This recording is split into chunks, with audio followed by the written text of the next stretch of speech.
그래도 암전을 한번 해볼게요. 어느 정도 나오는지 한번 볼까요? 솔직히 암전을 하면 밝긴 밝네요. 안녕하세요, 김타치입니다. 여러분들 그거 아세요? 예전에는 빔 프로젝터 하면은 이미지가 막 교회 같은데 큰데 이렇게 벽에 쏘거나 사무실 같은데 뭐 PT를 쓰거나 막 이렇게 많이 사용을 했죠. 요즘에는 1인 가구들도 많고 또는 5명, 10명 미만의 작은 사무실들이 많아지면서 미니빔에 대한 수요가 많아졌다고 합니다. 한번 생각을 해보죠. 집에 혼자 침대에 누워가지고 벽에다가 조그맣게 빔을 쏘면서 영화를 보고 싶은데 막 전원 가져와가지고 막 이렇게 다이 올려놓고 거기다가 막 연결을 하고 너무 불편하잖아요.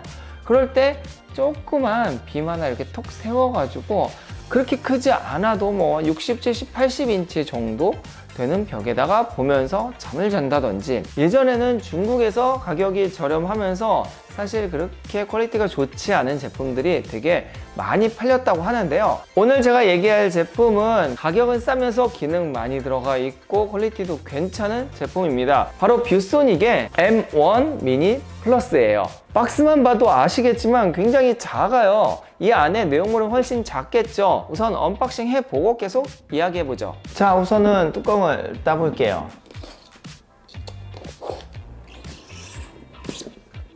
딱 열면 본체와 이쪽에 리모컨, 여기에는 어댑터가 들어있겠죠. 이렇게 간단하게 있고요. 우선 구성품을 먼저 보면 어댑터가 있고요. 아까 얘기했던 리모컨, 그리고 스트랩, 마지막으로 이렇게 꾸밀 수 있는 뚜껑이 색깔별로 2개가 더 있습니다. 자, 그러면 본체를 볼게요. 제가 이걸 뜯으면서 느끼는 건데 되게 패킹이 깔끔하게 잘 돼 있네요. 오, 이쁘다. 자, 크기를 볼게요. 가로는 110, 세로는 104, 높이는 27mm예요. 그러니까 진짜 딱 손바닥만한 거죠. 굉장히 작죠. 그리고 굉장히 가볍습니다. 총 300g이라 하고요. 전원은 특이하게도 USB-C 타입이에요. 이거는 보조 배터리로도 사용이 가능하다는 거죠. 자체 배터리가 있어서 총 90분 동안 사용이 가능하다고 합니다. 물론 보조 배터리의 용량에 따라서 추가 사용이 가능하고요. 여기에는 USB-A 타입 데이터나 아니면은 마우스 같이 입력 소스도 사용이 가능하다고 합니다. 그리고 반대쪽에 보면은 여기 HDMI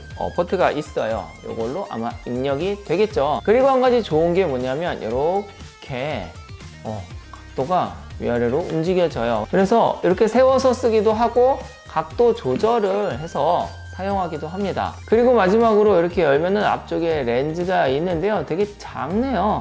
역시 미니미니합니다. 자, 그럼 이 제품의 기능을 하나하나 살펴보도록 할게요. 우선 이 녀석은 와이파이 지원을 합니다. 그래서 유튜브나 넷플릭스를 자체적으로 플레이를 할 수가 있어요. 그리고 스마트폰 미러링도 당연히 가능합니다. 한번 볼게요. 이렇게 앱센터에 들어가면 이렇게 어플들이 많이 있어요. 모르는 것들도 있는데 이렇게 넘기다 보면 유튜브도 있고 그리고 넷플릭스도 있습니다. 다운받아 사용하면 돼요. 또는 이렇게 홈페이지에서 이렇게 찾으면은 APK 설치 파일을 다운받을 수 있어요. 여러 가지 프로그램이 있으니 USB에 넣어서 설치하면 됩니다.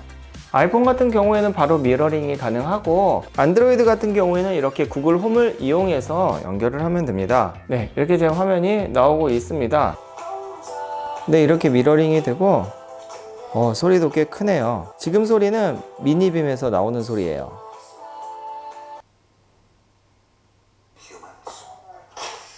아쉽게도 넷플릭스는 역시 무선으로 미러링은 안 되는군요. 자, 그리고 다음은 되게 특이한 기능인데요. 얘는 와이파이 뿐만 아니라 블루투스까지 지원을 한다고 해요. 평상시에 그냥 올려놓고 스마트폰으로 연결을 해서 블루투스 스피커로도 사용이 가능하다는 거죠. 빔을 이렇게 블루투스 스피커로 사용한다는 그런 발성 자체가 되게 특이한 것 같아요. 그럼 음질은 어떨까요? JBL 스피커가 내장이 되어 있어요. 그래서 일반적인 다른 빔보다는 소리가 훨씬 깔끔하고 좋다고 하는데 이것도 한번 들어보죠. 자, 이렇게 블루투스로 가면 블루투스 스피커를 사용할 수 있어요. 이렇게 연결을 하면 블루투스 모드로 전환이 되면서 화면이 꺼지고 스피커로 변하게 됩니다. 자, 그럼 이쪽에 이렇게 연결을 할 수 있게 되어 있고요. 네, 등록을 하고 한번 음악을 들어볼게요.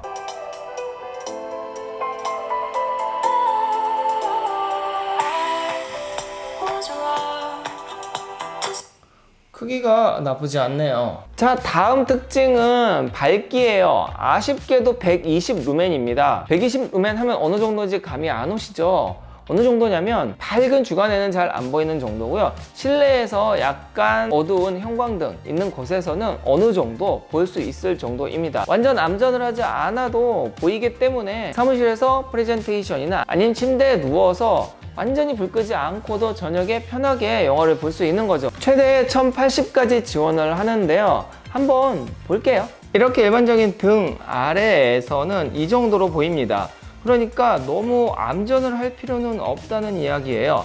또한 빔과 요 거리가 한 2m 정도 되면 화면의 크기가 한 80인치 정도 나온다고 해요. 그러니까 이렇게 좁은 집에서도 어느 정도 크기를 확보할 수 있는 거죠. 그래도 암전을 한번 해볼게요. 어느 정도 나오는지 한번 볼까요? 솔직히 암전을 하면 밝긴 밝네요. 그리고 지금 제가 막 사용해 봤을 때 가장 마음에 드는 거 바로 각도 조절입니다. 일반적인 빔 같은 경우에는 이렇게 다리가 있잖아요. 그래서 이걸 이렇게 돌려가지고 약간 열고 약간 닫으면서 높이 조절이 조금밖에 안 되는데 얘는 완전히 그냥 팍팍 돼요. 그래서 이렇게 해서 하다 보면은 사실 90도까지 돌아가서 천장까지 볼 수 있다는 거죠. 이것도 한번 같이 볼게요. 각도 조절이 잘 되기 때문에 그래서 아예 이렇게 세우면은 천장을 볼 수도 있고요. 약간 기울여서 이렇게 한 80도까지도 볼 수 있다는 거예요.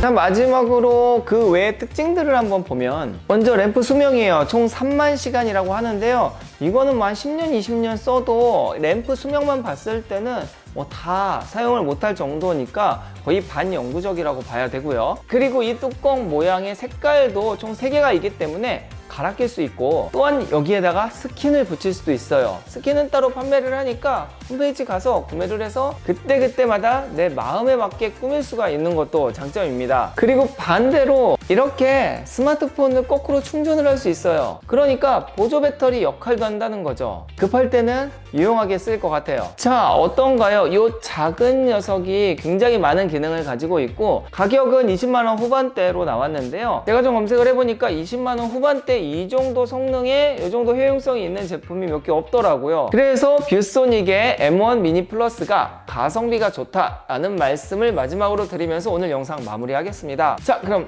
다음에 뵐게요. 안녕! 진짜 이 작은 게 화질도 괜찮고 크기도 되게 좋고 투사 거리도 너무 짧고 가격도 20만원대라서 진짜 미니빔의 진입장벽이 정말 낮아진 느낌입니다.